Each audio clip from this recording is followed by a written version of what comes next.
Alright guys, welcome back. Today I'm headed out right now to go check on Emma. It's like 9:30 in the morning and look at this fog. Can you guys see this fog? It's gnarly, like I can't even see. But thank you guys for all of your comments and advice on my last video. I've definitely been reading them all. You guys have been sending me messages on Instagram. I've definitely been reading and responding to those. And it's really good to hear your guys' different experiences and similar things that have happened to your horses in the past, because it's not easy sharing like this type of stuff, especially on such a large platform like YouTube. It's definitely the last thing that I want to share is like my horses looking like this, and especially since this is the third one just this winter that has had weight problems. And yeah, it's just bizarre. And one of you guys did comment that it seems like the common denominator between all my mares having weight problems is this barn. And obviously, yes, that is true, but I still feel like they're for different reasons. And I've just never had to encounter this before. It's so weird. The barn owner here is very nice to me, and she's trying to figure out the same thing with me. She's kept an eye on all of my horses.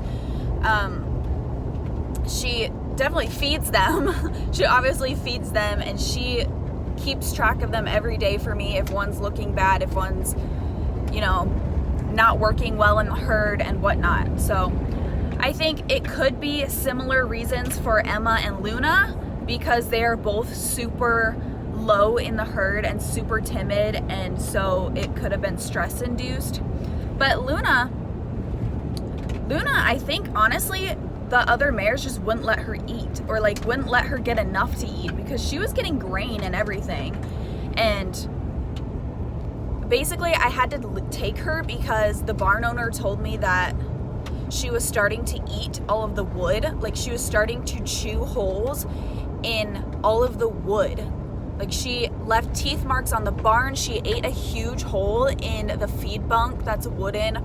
And the barn owner wouldn't let me put her in the arena at night because she didn't want her to chew on the wood posts, and she didn't want her to chew up the barn. But I was like, she's never done this before. Like I honestly don't think she's getting enough to eat. Like the big top mare isn't letting her eat enough. That's why she's literally starving and eating wood now. Because now at the barn she's at right now, she's just on a grass round bale. I think she gets grain probably once a day. She might get it twice, and now she looks totally healthy and fine. So I don't really know. I don't understand. And then Emma, it's just like, can't pinpoint what it is because she is eating. Like I feed her a ton. So anyway, yeah, I could go on and on about it, but I'm on my way to the barn right now, and I am going to collect a fecal, and I'm taking it to the vet. That was one thing one of you guys recommended, was to take a fecal sample. It's pretty inexpensive to take it into them, and they might have to send it off to get it looked at. But at this point, I don't really care. I'm just like, just do whatever, because it's not fair to Emma to be like this. And some of you guys have said that your horses experience similar things, like the abdomen or like the gut getting displaced, and it like kept happening several times before you were able to fix the problem. And I obviously don't want the vet to have to come out several times. I don't want Emma to have to go through this several times. So I'm just gonna collect a fecal sample and send it to the vet, because I have to go pick up a vaccine for her anyways. So we're gonna send that in, and yeah, just check on her while I'm there, see how she's doing. So that's basically it. I'll see you guys when I get there. All right, I just heard her poop. You gonna leave some fresh poop for me? Great. But yeah, it's been 2 days now since she colicked. I guess by definition, colic is like any abdominal pain, so we're just gonna call it colicked. So yeah. I'm waiting to find out if she's eaten breakfast or not, and then I'm gonna turn her out. We've been putting her in the arena by herself, and BB comes in for her grain. But this is the alfalfa hay that I get from the feed store. That's like $15 a bale. And then this alfalfa hay that I bought from a farmer. So I've been giving her like a mix of that. But I totally forgot a plastic baggie for my fecal sample, so hopefully the barn owner has one. All right, this is the poop she just did a couple of minutes ago. I've never done this before, you guys, and I don't really want to touch it. Oh, yeah, there we go. Huh, didn't even have to touch it. But I wanted to get the freshest one possible, and hopefully it will stay warm enough anyway. Okay, so this is a good look at her in the natural light. Hippie girl. You can see, like, she's not a skeleton. She just needs little groceries. So I just let her out here while I clean her stall. And she's not really even interested in the grass. She's been eating her hay that I put out here. Oh, that's a good thumbnail. But yeah, so like, she's not. Oh, there's some grass. Good girl. She's been, I think, just walking around looking for the other horses, but it's good to see her put her head down and relax a little. So hopefully she'll nibble. Some grass will be good for her. But this is the stall she's been in at night, and then she's been going out during the day. So it's actually not focusing. A pretty large stall. It's like probably 14 by 14 maybe. It's pretty big. But I just cleaned her stall, and then I'm waiting for the other mares to finish eating because they are in the arena right now eating breakfast. And so I don't want to put her out there till they're done eating, obviously. So I'm going to probably go check on them here in a couple minutes. She hears me doing the grain, and she's like, oh, but I need more. You already ate breakfast. You did. You don't need more right now.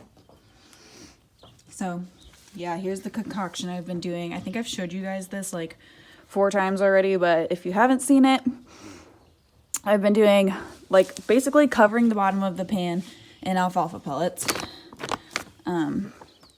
I've been doing oats, but I took out the oats because it looked like in their poop, they were just pooping out the whole oats, like they weren't even getting digested very well. Excuse you, that's not for you.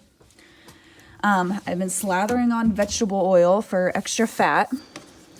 I dribble a little aloe vera on there just in case like she had some ulcers, or like the stress of the other mares could give her ulcers.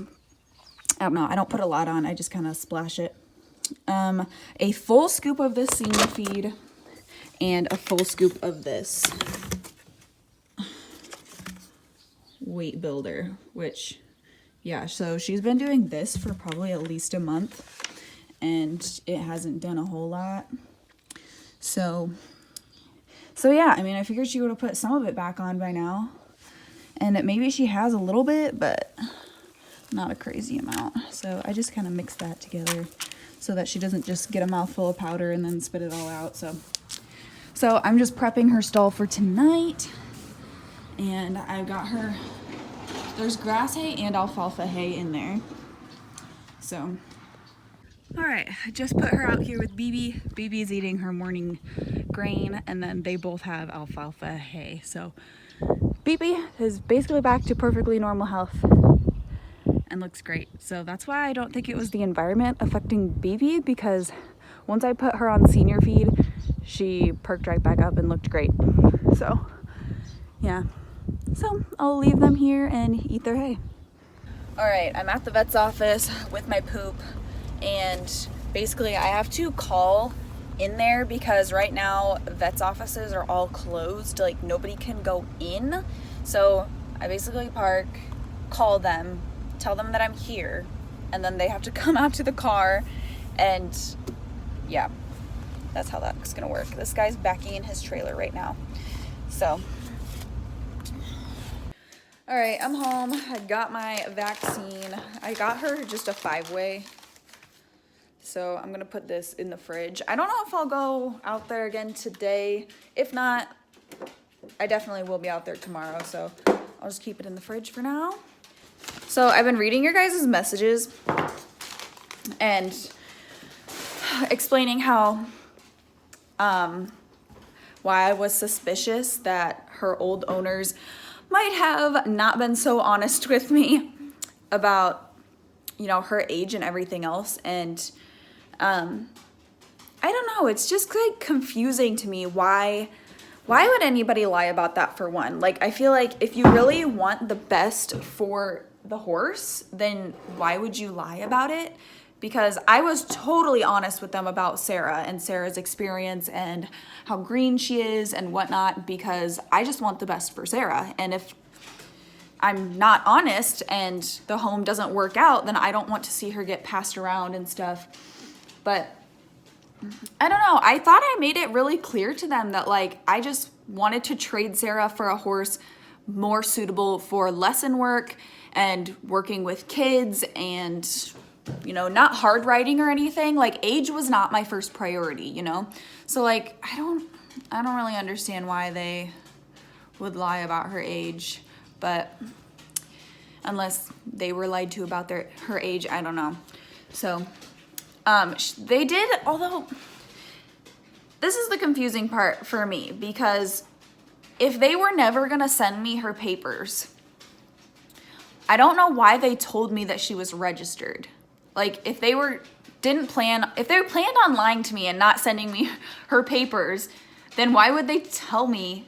Why wouldn't they just tell me she's great? Why would they tell me that she has papers? Because they told me she was registered through AQHA, so if I want to, I could send in her DNA and see if they have her on file.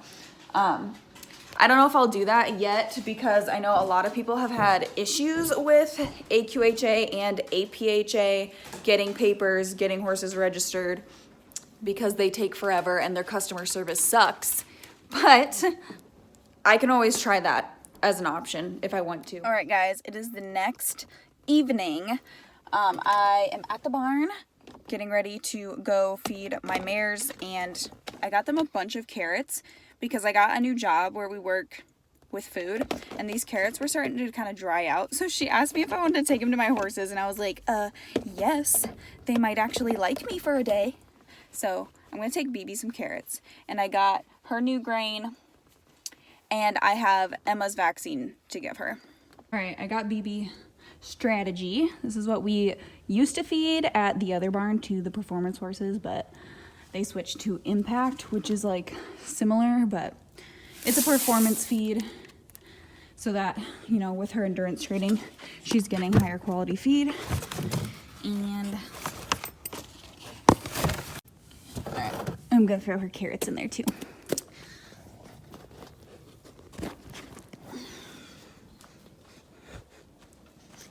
And Emma must already be down at the other barn because she's not up here. So look out, Beebs.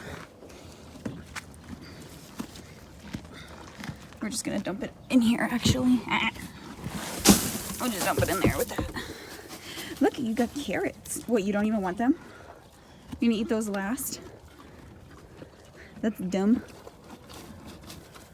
Yeah. Yeah.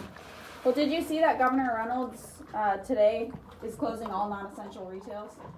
Oh, really? Yeah, like clothing stores and stuff like that don't need to be open.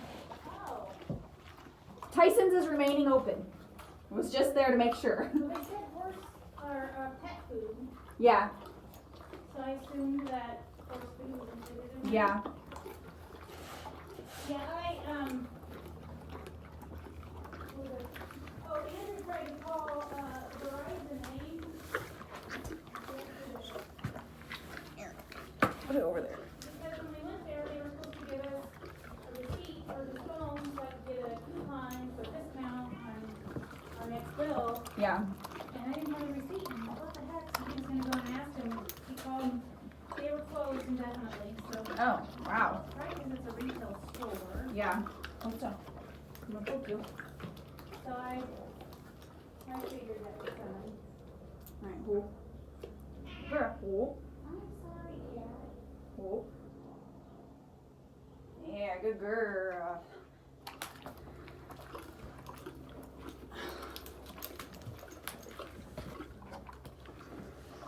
Peachy cake. Alright, so I wasn't there very long. I basically just went in to give her grain and hay and then gave her the shot, and she was good for it. So that's good to know that she's good with shots, because Sugar is literally terrible with shots, you guys. She's had shots every year for like the last how many years, and she always hates them. I think that's just her, and that's just her personality. She hates it. She stands terribly for it. She tenses up her neck so much that when I used to have the vet come do it, like, he couldn't even get blood into the needle because she was clenching her neck so hard that, yeah, she hates it. And so I'm very thankful for all my horses that are just good and stand there for it. So gave her that shot quick, and then Saturday, which is today's Thursday, so in a couple of days I will be moving her over to the other barn and moving Luna home. So we're going to be doing some more horse rearranging, so make sure to stay tuned for that vlog. And if you didn't see the last video of Emma's emergency vet visit, then be sure to check that out. But anyways, I think that's all that I have for you. So thank you so much for watching. Don't forget to check out the links down below and check out my Etsy shop, and I will see you guys in the next one. Bye.